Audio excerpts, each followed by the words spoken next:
good slide for adipose tissue.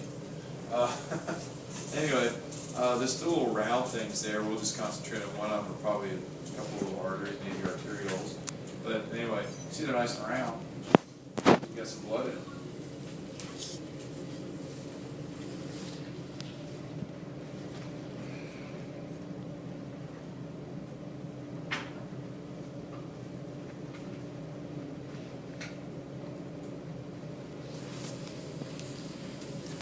So in this one, so there's blood. The first layer right here where my pointer's outlining, not very well, but right along in there, that'd be the tunica intima. And here's the tunica media right here. Well, the tunica adventitia, the external layer is kind of not so good. Adipose tissue's good. If you remember this slide for next semester. And just sort of the very outermost thin layer is the tunica externa.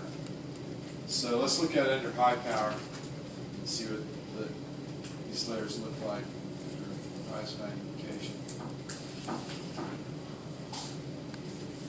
Oh, here we go.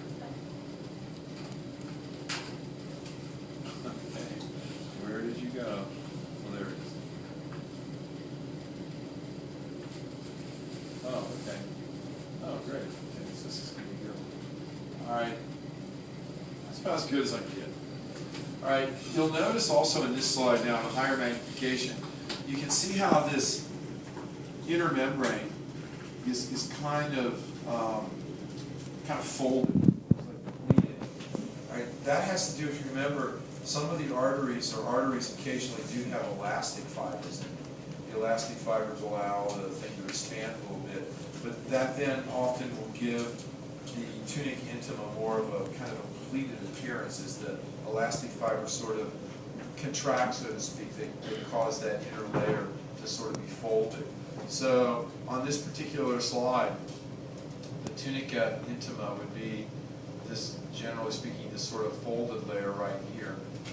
Tunica media, the middle muscle layer, would be right there, and then out here would be the tunica externa, the connective tissue. So it's actually pretty good, pretty decent slide on arteries. It's nice and round, which is typical of arteries, and not so typical of veins. Okay. So the layers. Okay. One's right there, two's right here, and three's out here. Got it. All right. So just a couple more to look at here. Here's one that says lung. All right. We'll look at the lung. What the hell? Oh, cool. Okay. Turn that slide down here. All right. So here's a. I don't make guys find the difference between alveolar ducts and alveolar sacs and things like that. But this is low power of lung tissue. And you can see that, oops, all of these, we'll look at under higher magnification, but this is the area where I was talking about that all the gas exchange takes place. And you see there's lots of miles of exchange material in there. So what about this thing? What is it? Is it a bronchiole? It's certainly not a primary or secondary or tertiary bronchus, but is it a terminal bronchiole, or is it a respiratory bronchiole? And the question can be answered actually pretty simply by looking at the structure of this thing and determining whether or not you see hyaline cartilage. Of course, that precludes the fact that you know what hyaline cartilage looks like. If you don't, then you'll never be able to figure it out. But we're going to assume that you do, because I've told you what it looks like, and you remember everything that I say, and now you know I'm being completely delusional. Anyway, so what is this? All right, well, let's look at our higher magnification, and we can figure it out. I know we can. Or what are both of these things? Yeah. All right, we can figure this out. Need a little higher magnification. All right, so as soon as I figure out which direction to turn it on. All right. More light. All right, so let's look at this guy right. Where was that big one I wanted? Where is it? All right. Oh, well, I picked a bad example. This is actually probably a blood vessel, so let's not worry about that one. So let's look at this guy right here. Nice and folded looking. You know, what is it? You know, is there any even hint of hyaline cartilage plates associated with this thing? That's a little, this is a little blood vessel over there. So this is definitely a passageway for air.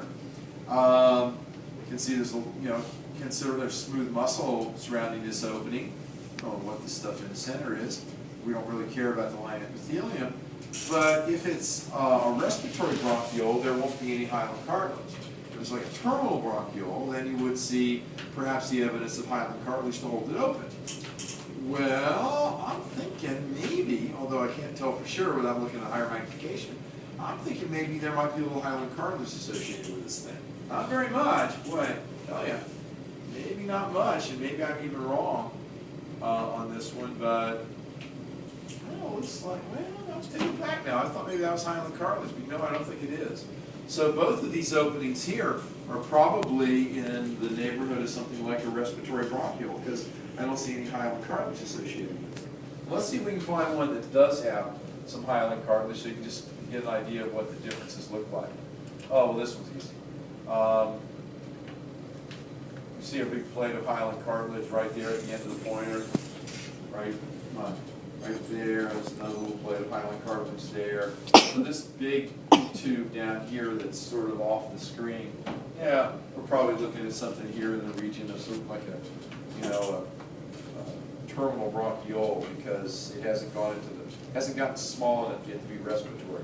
Because in a respiratory, then it's, you know, they don't see the hyaline cartilage. So just, you know, just in a general sense, I'd like you to recognize lung tissue for what it is. Understand that, you know, that's where gas exchange takes place. And when you see all these little exchange chambers there, that's where the oxygen CO2 exchange takes place. So the more surface area, the better in terms of gas exchange. The hyaline cartilage is on the terminal or the bronchioles? It's on the terminal bronchioles. The respiratory bronchioles don't have it. Okay. That's the smallest part. Yeah, the smallest ones don't have any hyaline cartilage. I'm sorry, but maybe I missed the surface tissue question. Say your question again. Terminal is at the end, right? Yeah, terminal bronchioles and respiratory bronchioles, Okay. right? Which are even smaller. And then what's the at the end of the terminal? The alveolar sacs, and then the alveolar ducts, which then become the alveolar sacs, which is where the gas exchange takes place. Okay. When I was following this nursing instructor around Sharp Chula Vista Hospital because I'm on his committee, and he dropped all these little just charges off, you know, his nursing students on, and there were a bunch of other students which had